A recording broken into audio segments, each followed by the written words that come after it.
Paul Hamilton joining us on the Western Hotline, our Buffalo Sabres beat reporter, following last night's Sabres win over the Edmonton Oilers. A 5-1 win for the Sabres, their second straight win, their fifth regulation win of the season, and a nice start to a little homestand here for the Buffalo Sabres. Paul, good morning. Good morning. Did you have on your card by Thanksgiving that the Buffalo Sabres will be tied with the Toronto Maple Leafs for last place in the Eastern Conference? Joe's been on that. Joe's been saying the Leafs are coming back to earth, and here they are, yeah. I thought they could fall down, Paul, because last year they were kind of living on goaltending more than they ever had been before. I think they were number 2 in the league in save percentage. So I just thought if that regressed, that they might. I don't know that I thought they'd be tied for last, though, which is where they currently that's what are. I mean, tied for last in the conference. Yeah. Well, Paul, the Sabres get a win, and is it their best win of the season? Is it their most complete game of the season from pretty much start to finish? They look great. They get the saves. They get, scoring up and down the lineup a little bit. So how'd you like the effort from the Buffalo Sabres in that win against Edmonton? Yeah, absolutely their best game of the year. And, it's after Connor McDavid, the first 5 seconds of the game, and he went the opening face-off. He flies into the zone, finds Hyman alone in the slot. Ellis comes up with a big save 5 seconds in. And that was basically the last time you heard from Connor McDavid. It was just amazing to see how well they did defensively against him, taking his time and space away from him, never letting him get going. As a matter of fact, McDavid's the one who set up Thompson for the empty netter. Basically just gave him a drop pass. Thompson says thank you, turns around and fires it into the empty net. It's I've never seen Connor McDavid play that poorly in a game. I was telling the person next to me who'd never seen him play, you're in for a treat. I mean, I love when Connor McDavid comes. Now, I don't care if Edmonton wins. I don't care who wins the game. I just enjoy watching greatness, and it's to me, I think it's such a special day when he shows up because he's only here once a year. Yeah. So you get to see him play and everything. And I said after the game, I go, well, you didn't really get to see Connor McDavid in that game. I mean, you didn't get the full Connor McDavid experience. I just thought the Sabres did a terrific job of just eliminating him. And for the most part, Draisaitl, he did set up the only goal, and that might have been the only breakdown the Sabres had. It was that goal where, they didn't get the puck in deep. Draisaitl came down, he makes the pass, and that is the only goal Edmonton scored. Other than that, the Sabres were pretty much flawless defensively. Yeah. Is it right, Paul, to correlate that a little bit to they just look like a totally different team when Dahlin's available to them? Well, yeah, when Dahlin showed up in Detroit, it's like, well, okay, maybe he got a chance to win one game in this 4-game road trip because they in the last 2 years, they have not won a game when he has not been in the lineup, either, for this situation or injury.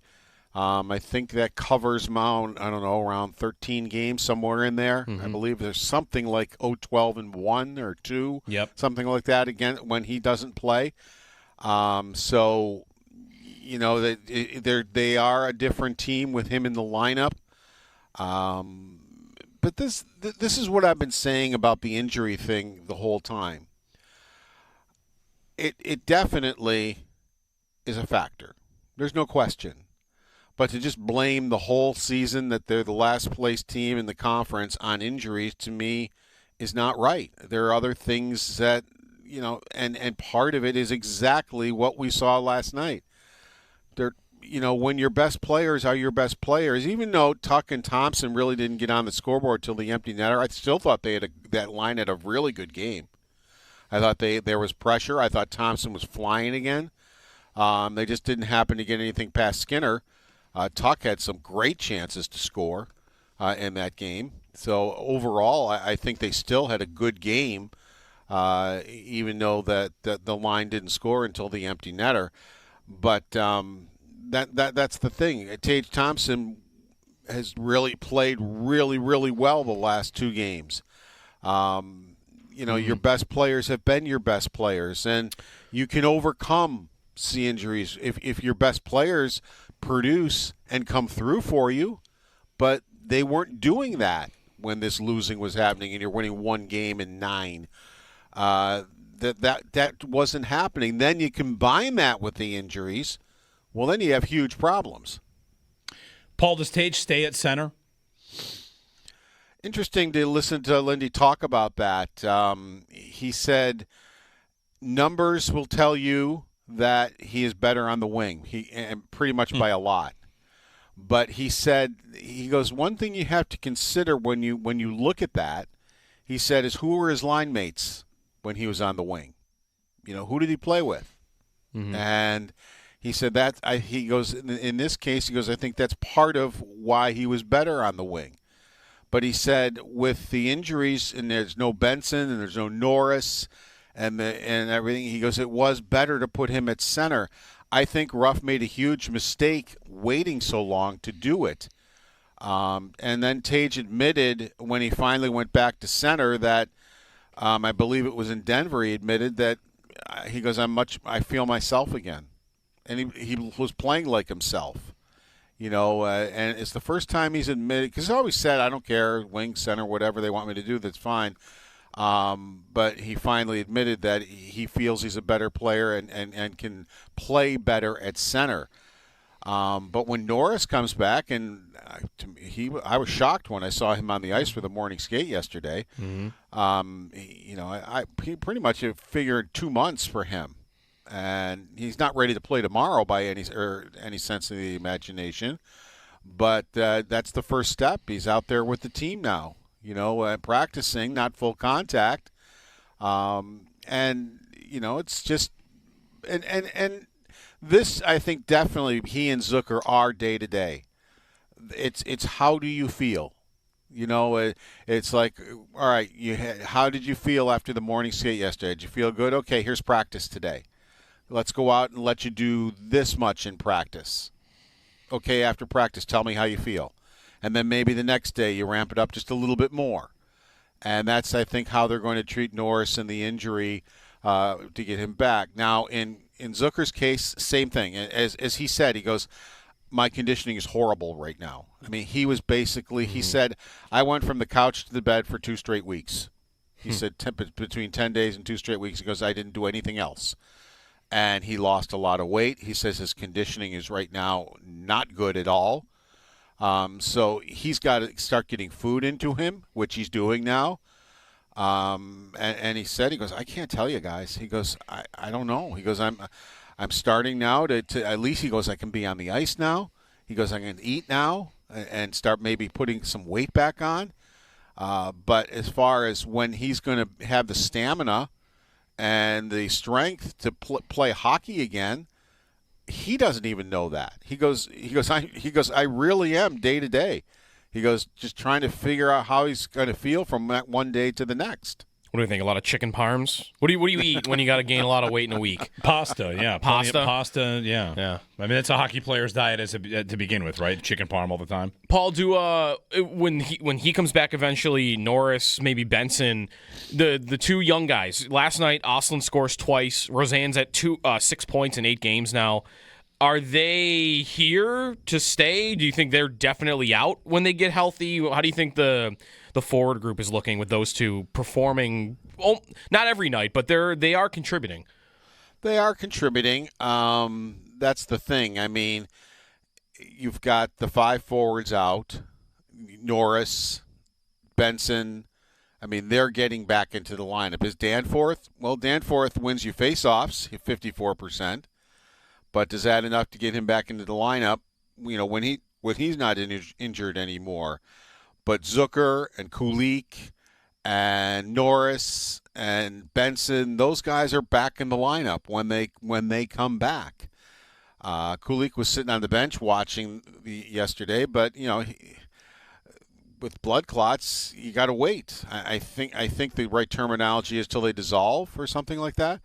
Again, I'm not going to try to be a doctor here, but again, who knows how long that takes for whatever it has to happen for him to happen. I don't even know if they know, but at least he was around the rink yesterday and hanging out. But those guys are in the lineup. If Ostlund and Roseanne have to go back, that's fine. To me, the first move is Gertson goes on waivers. I mean, that signing was just a huge mistake, and admit your mistake and move on. Does Danforth go down? When he's ready, I can't say. In my world, yes, but we'll see. We'll see how that goes, and they could be different too, right, Paul? Like Roseanne, Yes. Roseanne's played. This is his 4th year of pro hockey, and he's on the number 1 power play unit. He's a little bit more with the numbers right now, or they both are, right? Yeah. But I wonder if Roseanne could be a little more likely to stay longer than Austin. That's exactly where I was headed in the next comment. Exactly what you and I are thinking the same way. That might be Roseanne, who I think has taken advantage of his last opportunity, because I think this might have been his last opportunity to be able to do that. So Kevin Adams has always said, if you play well enough, they will find a spot for you. But in Ostlund's case, as he had a really nice game last night. He played a line with Josh Dunn and Beck Mallenstein. That line had 3 goals and an assist. So they meshed pretty well together. But if he winds up back in Rochester, I think there are still things he can work on. He's not hurting himself up here at all. And as he said himself, that's his job, is to make it difficult on them. He goes, I don't make the decisions. He goes, my job is to make it difficult for them. He goes, that's what I'm trying to do. And I think he's doing a good job to make it difficult for what they might have to do. But the thing is, too, we're sitting there talking about this, but this is the Buffalo Sabres we're talking about. And all season long, when one guy gets healthy, the next guy gets hurt. Right. So we haven't even had to talk about the lineup or the roster for the most part, except for a day or two, because a guy comes back and then the next game. I mean, here's Kesselring now. You get guys back, and now Kesselring gets hurt. And by the way, I did pass Zach Benson in the press box, and he still is in a walking boot. They both were. They were together walking with their walking boots on. So, that's not great for Zach Benson to think that, he may be at practice tomorrow. Because if I'm being honest with you, that's the guy I thought I'd see yesterday, was Benson in the morning skate. And then the next thing I know, I see Zucker, and with Zucker maybe a possibility, I was not thinking I was going to see Josh Norris. Paul Hamilton on the Western Hotline chatting with us about the Buffalo Sabres. Win over Edmonton. They play Calgary next. Goalie, Paul, it's 3 out of 4 starts now for Colton Ellis, and he played well last night. What do you think is happening there? Are they just giving him an extended look here, and he played well, so he's going to continue to be the guy, or do you think they mix it up? Well, I'm out an expensive steak dinner because I said to Brian Koziel in the postgame last night, I said, I'm telling you what, if Colton Ellis isn't the goaltender Wednesday against the Calgary Flames, I'll buy you a steak dinner at the most expensive steak restaurant in Buffalo. So that's a Paul prediction right there. And then, you put your money on it, basically. I know. And then, of course, TJ Luckman goes, can I come too? So now you're 2 steaks. I go, no, I just said Brian. Yeah. That's how confident I am that I think Colton Ellis is the goaltender on Wednesday. And as I said yesterday, this is an opportunity for him, and he's seizing it. Right now, Luukkonen and Lyon were not playing as well, and Ellis jumped in. There are things he does that Lindy Ruff really likes. One thing he likes is his puck movement. He's almost like having another defenseman back there, and he doesn't make too many mistakes moving the puck, so he can get the breakout going with the way he moves the puck. His rebound control is I can't tell you guys the last time I've seen a goaltender this good with rebound control, and I know Owen can probably speak to this. As a matter of fact, we talked about it when we were together watching him play one day. All the rebounds are right around his pads. He can either cover it or he can move it. And it's just amazing. You don't see rebounds popping out in the slot or hanging around the crease or anything like that. And then Lindy Ruff said another thing that he likes about him is he has the knack for the big save at the big time. And I've talked about that for years. When Luukkonen was good at the end of the season a couple of years ago, he picked that up. Where I thought one of the things I always talked about, because he's now has the ability to make the big save at the big time, which is what he lost last year. And so between moving the puck, making the big save, and he went back and talked about the Detroit game and the too many men on the ice penalty at the end.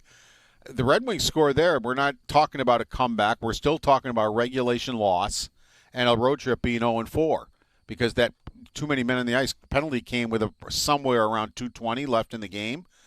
And he made a couple of really big saves on that penalty kill, which Lindy talked about. And last night, I think, is a totally different game if he doesn't make that big save 5 seconds into the game on Hyman. I think that goes in. We're talking about a whole different hockey game. And that was a huge save, I thought. He made another one in the third period where he came across, anticipated the pass, and absolutely robbed Draisaitl.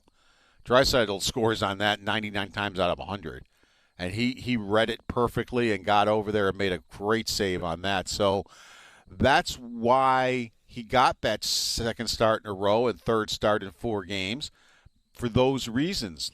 And that's why Lindy Ruff really likes him. So the opportunity is here for the Buffalo Sabres to have a new number one goaltender. And right now, early on in this process, he is seizing the opportunity. I wouldn't call him the number one goaltender quite yet, but I think he just keeps being solid. Nothing phases him. He couldn't have cared less that Connor McDavid was on the ice or the Edmonton Oilers are on the ice. He is the same no matter what he does. Nothing is too big for him. And those are the traits that I think are going to serve him well. And I as I said in my article, maybe the Sabres have a new number one goaltender. Because he right now is seizing the moment. Paul Hamilton, his appearance brought to you by Raylax Honda. Raylax, we got this. All right, Paul. So Calgary next, and homestand. We'll see if they can kind of get things back on track. It'd be nice. It'd be welcome to see a couple wins. And folks, if you're not paying too much attention to the NHL, the Chicago Blackhawks are no longer patsy. They came in with the same amount of points as the Edmonton Oilers and actually ahead of them in the playoff race. They're playing very good hockey this year. All right, very good. Thanks, Paul. Yep. Paul Hamilton. Sabres win. I had something I was going to mention to you right after we finished with Paul, and it has escaped me. Was it hockey related? I think so. I can't even remember. So they're making up records for Ovechkin. Yesterday he set a record for the most goals in a building. I'll take that. Just every night. Like, Ovechkin set this record. Most 4-on-3 goals of all time. Just every night. Seeing something new. Most 4-on-3. Is that real? No, I made that one up. Okay. The Sabres' overtime win the other night was their second 3-on-3 goal in like 15 attempts of overtimes. They had gone either shootouts or lost. Yeah, they finally won a game in overtime. It had been a long time. All it took was Tage throwing a man off the surface of the earth. Yeah, what are their in Detroit? Like their most memorable 3-on-3 goals since they implemented it? Like the goal against the Sharks. Yep. Eichel had one against Nashville that was like unreal. Yep.